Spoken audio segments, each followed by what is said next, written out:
माझे नाव श्रुती मनमत टापरे, मी इयत्ता 5वीत शिकते।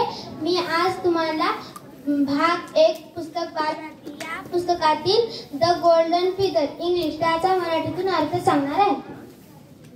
माझे नाव मोहिनी बालाजी गव्हाणे, वर्ग 5वा। माझे शाळेचे नाव जिल्हा परिषद केंद्रीय प्राथमिक शाळा रुई। आज मी तुम्हाला बाल भारती भाग 1 या पुस्तकातील द गोल्डन फिदर या धड्यातील वाचून दाखवणार आहे।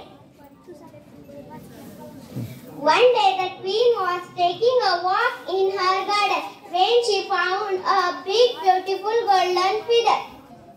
राणी बागेत फिरत होती तेव्हा तिला फिरता फिरता एक सोनेरी पंख सापडला। Then she met a little man. The little man said, "If you give me that feather, I will give you 3 big diamonds." "Sorry," said the queen. मग तिला एक छोटासा माणूस मिळाला। तो म्हणाला, तू मला हे सोनेरी पंख देशील तर त्याच्या बदल्यात मी तुला 3 हिरे देईल। पण राणी म्हणाली, सॉरी, मला माफ करा, मी देऊ शकत नाही।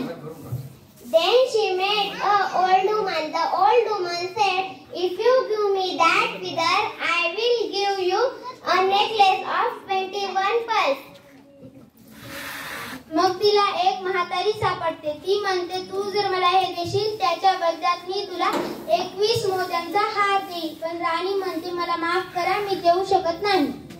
Then she met a king. The king said, "If you give me that feather, I will give you 99 gold coins." "Sorry," said the queen.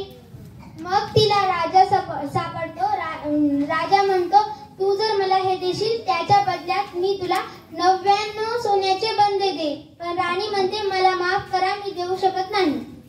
Then she met a prince. The prince said, "If you give me that, oh mama, what a bright, beautiful golden feather." The queen said, "Keep it, my dear. Take it, my dear, and keep it safe." मग तिला राजकुमार सापडतो। तो म्हणतो, हे किती सुंदर आहे। तर राणी त्याला देत म्हणते, तू हे घे, पण याला सुरक्षित ठेव। थँक्यू।